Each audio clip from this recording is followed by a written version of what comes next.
Really great, guys. That's a good conversation, and I want to kind of move to the next topic, which is reading the play. Right, we're linebackers. We're usually, or maybe not, but usually asked, read and react. We're involved in the run. We're involved in the pass. We have certain responsibilities. So I'm really curious how folks are, talking about reading a play. Where are you asking their eyes to be pre-snap? Are they reading a single player, the whole line, a triangle? What are some of your thoughts and coaching points on kind of reading the play? Coach McNamee, you want to give first crack at this one? Sure, thank you. Yeah, I teach my linebackers to read their side of the field. Like I say, they have to have faith in each other, or if you have three linebackers on the field, they have to trust that they all have a job to do and they're going to do it. So I'm kind of a triangle guy. I get them to start with the O-line and read through to the backers, or to the motion that's coming from side to side, and break it down that way. I find that if they have very good peripheral vision and you can teach them how to really use that to scan the field without taking their eyes off their man, it's the best way to do it. I've had very good success with that, and I've been lucky to have some really good athletes, but that's what they do. Like they focus in on their guy, but they can see a lot more going on. So for me at the younger ages, no matter what level I'm coaching, I try to teach that, try to see more than what you're just looking at. And I find that's that makes them more successful and able to get the job done. Perfect. Awesome. Very well put. Coach Cox, any thoughts on linebacker reads? Yeah, we say McNamee been out with us the high school level and helped out, and it's very, very similar. Inside linebackers in particular, kind of through the guards into the backfield, but you can't just focus on a single piece. You've got to have a view of the not necessarily the entire field, but if you're a middle linebacker, kind of the box, kind of from side to side, and if you're out on the edge, kind of from the inside out, kind of thing. So that's key. Looking for guard movement, looking for kind of across the chest for the linemen. Are they blocking down? Are they pulling? Are they got a reach step or something like that? So I think that's it's key for a backer to be able to have that kind of peripheral vision and to be able to scan the field and see what's going on more holistically than just simply what is the person in front of me doing. Great. Coach Gray, some thoughts on this? Yeah, when we talk to our guys, again, it's situational football, right? Is it a running situation or a passing situation? I'm going to assume we're reading for run.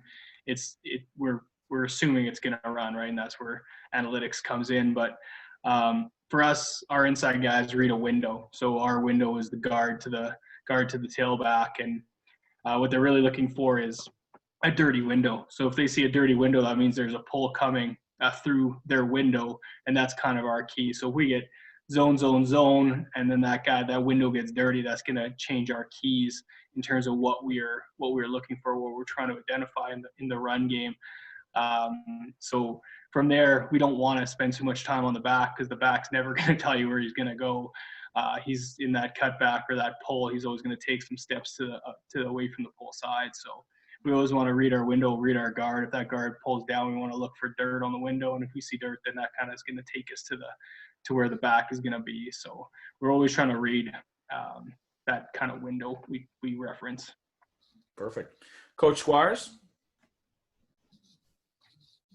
Yeah, I mean, for us, it's especially at the lower, like if I'm coaching the Pee Wee or the Bantam team, I try to tell them, look, don't overthink it.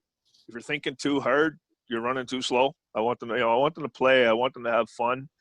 Obviously, we're telling them read the guard through the backfield at that level, because typically in a Pee Wee Bantam, you don't get a whole lot of pulling at that level. Now, up at the high school level, it's a little different. I mean, we get a lot of teams that pull a lot at this level. So, for there, we're telling them, so, if we're running a 4-2, then we're telling our guards, look, you know your gap. We're a gap responsible team. Read your guard through to the backfield. What do you see? But communication is got to be a big thing between the two. That's what we're already starting to stress. That's what we'll be talking to the guys about tonight too. But yeah, guard through the backfield, read the play, communicate. Good. Very key. Awesome. Coach Jubinville? Progression-wise, down distance, then back set. Back set kind of dictates then receiver. and then eyes on the line, and it's much similar to the other coaches where a triangle and get your keys from there. Perfect. Coach Osmond, thoughts on reads? Mine's based off of system and a little bit of reading guards. And also I more or less focus on the ball instead of the backs, just because you never know if you're paying attention to the ball. You got a quarterback who can do a reverse pivot. It's just nightmares for your linebackers. Yeah, good point. Coach Lewis. In our town, we don't have a PB program. So the kids that I get on my bantam team, 9 out of 10 of them have never played football before. So when teaching these kids reads, it's really easy to overwhelm them. It's their first time on a football field kind of thing. There's 24 people doing it, all have their own jobs. So I try to keep it as simple as possible. The first thing I try and teach them is just read that offensive line. Where's their first step? Their first step is going to inform your check step. Now that's simplistic. It's opening them up to like flies and whatever, but just to get them moving, just to have them a quick, simple read, that's the first thing. Secondly, most teams in our league still run 2 backs. So that fullback is going to be linebackers, like a key read, wherever that fullback's going. 90% of the time, that's where the play's going. Good. That's another great point. Coach Thompson. Kind of like the Family Feud when you get to go last, right? You got to try to come up with a good answer.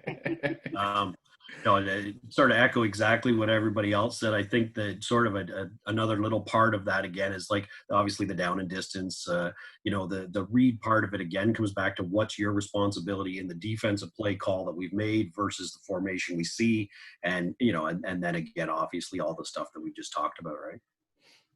No, great. And I'll go after you, Coach, just to make you feel a little better. But I don't mind, again, contributing. And I'll give Coach Waterman the very last word if he wants it. But, great conversation. I really enjoyed listening to all that. And for me personally, I'm a big triangle read guy. Like I talk about the triangle read, center guard tackle through to the running back. I'm big on that. We coached. I have a ton of drills for that. But also, sometimes you get a first-year guy, and to the other coaches' points, first-year guy or a younger guy, it's too much for them at the beginning. And I think, rather than trying to overwhelm them, like someone said, I don't mind reducing that to reading that guard just to start, right? And where's that guard going? That's your first key. You're not getting all the information that you might need, but it's a starting point. And what I see as we get players and they go from first to second, third, fourth year, and what I always say to them is, and I can tell when their vision starts to expand. Right, you can really see it that they're starting to see more. Even so, that fourth, fifth year guy, he's seeing more than the triangle, right? He's already seeing maybe that backside guard that's pulling to his side. And I really find that, being a little bit more individual with it, not overwhelming them. And obviously you want them to get as much information as they can, but you want to be realistic with it, especially the young guys. And again, making sure that, the reads are there to put them in the best position to make a play. And if they're just sitting there thinking, they're not going to get there. So that's kind of my thought on it. I love the triangle reads, but sometimes you have to build to that, and you can build past that also, in my opinion. Coach Waterman? Yeah, I think you guys have all said some great things. And, we've been doing triangle reads over the years at different levels. And if you're a middle linebacker, you're trying to expand to the center, 2-guard triangle read through the backfield. And if you're sort of an outside backer, you want the tackle guard through to the backfield triangle. Other teaching points over the years that I've applied at different years, talked about flows, not so much anymore because you're getting a lot of single back stuff but also talk ball to ball away things over the years, response on ball to, response to ball away. So that's some things we've talked about in the past, but we definitely use the triangles. And